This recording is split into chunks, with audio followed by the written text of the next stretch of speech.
नमस्कार, मी अनुराधा तांबोळकर. आपली संस्कृती बाय अनुराधा या चॅनलमध्ये तुमचं खूप खूप स्वागत आहे. आपली संस्कृती बाय अनुराधा या चॅनलमध्ये आपण वेगवेगळ्या विषयांवर माहिती घेत असतो. आजचा विषय गुढीपाडव्याला संबंधित आहे. तो म्हणजे गुढीपाडव्याला आपण कडुलिंबाचा वापर का करतो. आपले मराठी महिन्यामधला पहिला महिना म्हणजे चैत्र महिना. त्यातला पहिला सण म्हणजे गुढीपाडवा.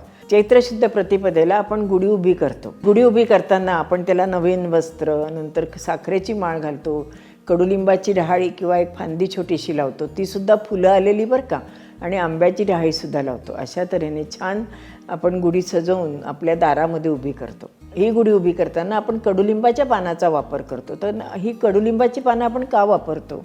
कडाक्याची थंडी कमी झालेली असते, वातावरणामध्ये उष्णता वाढलेली असते, वातावरणातही बदल झालेला असतो आणि त्याचा परिणाम आपल्या शरीरावर नकळत होत असतो.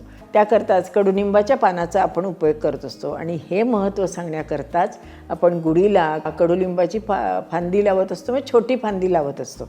त्या फांदीलासुद्धा कडुलिंबाची फुलं असणं ही सुद्धा महत्त्वाचं असतं बरं का. पूर्वी काय होतं, आत्तासारखे गिझर वगैरे नव्हते बरं का. एक चूल छान पेटली जायची आणि त्यावर रटारटा आंघोळी करता पाणी उकळलं जायचं. त्यावेळेला गुढीपाडव्याच्या दिवशी कडुनिंबाची पानं त्या पाण्यामध्ये टाकली जायची आणि त्या पाण्याने आंघोळ केली जायची. त्यामुळे आपले त्वचा विकार पण कमी होतात. याशिवाय गुढीपाडव्याच्या दिवशी कडुनिंबाच्या कोवळ्या पाण्याची चटणीसुद्धा केली जाते. तसंच उन्हाळ्याच्या दिवसामध्ये आपली त्वचा कोरडी पडते, त्यावेळेला कडुलिंबाच्या पानाचं जर आपण तेल करून जर लावलं तर त्याचाही उपयोग आपल्या त्वचेला चांगला होतो. कडुलिंब हा शांत प्रवृत्तीचा असतो, त्यामुळे कफ आणि सर्दी याच्यावरही त्याचा चांगला उपयोग होतो. आणखीन एक नियम आहे बरं का, सकाळी जर तुम्ही फिरायला जात असाल ना आणि वाटेत जर तुम्हाला कडुलिंबाचं झाड दिसलं तर त्याची कोवळी 2-3 पानं रोज खायला काही हरकत नाही. अर्थात कडुलिंबाच्या पानाची चव ही कडसर असते. एकदा थोडे कडू लागतात, पण नंतर हळूहळू आपल्याला त्याची सवय होते. तुम्हाला आठवत असेल पूर्वीच्या काळी किंवा अजूनही काही ठिकाणी गावामध्ये कडुलिंबाच्या ज्या काड्या असतात ना कोवळ्या, त्याचा ब्रशसारखा उपयोग केला जायचा. त्यामुळे आपल्या हिरड्यांना दातांना सुद्धा त्याचा खूप फायदा होतो. कडुलिंबाची चव कडसर असल्यामुळे मधुमेहाकरता सुद्धा त्याचा उपयोग केला जातो. त्याचप्रमाणे कडुलिंबाचा आणखीन एक महत्त्वाचा उपयोग आहे बरं का.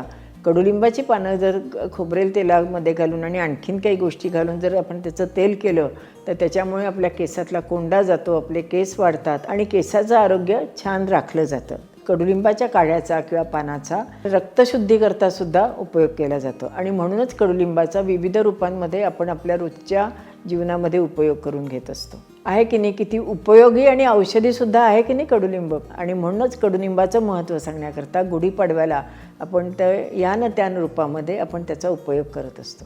आहे की नाही, साधा कडुलिंब आहे, आपण गुढीपाडव्याला लावतो, हे सगळं आपल्याला माहिती असतं, परंतु तो का लावतो, त्याचा काय उपयोग होतो हे आपल्याला माहितीच नसतं. या अशा गोष्टी जर आपण आपल्या मुलांना समजावून सांगितल्या तर आपली मुलंसुद्धा या गोष्टींचा नक्की उपयोग करून घेतील आणि कडुलिंबाचं महत्त्वही त्यांना कळेल. असेच माहितीपूर्ण व्हिडिओ बघण्याकरता आपली संस्कृती बाय अनुराधा या चॅनलला लाईक करा, शेअर करा आणि सबस्क्राईब करा. आणि हो, बेल आयकॉन दाबायला विसरू नका. धन्यवाद.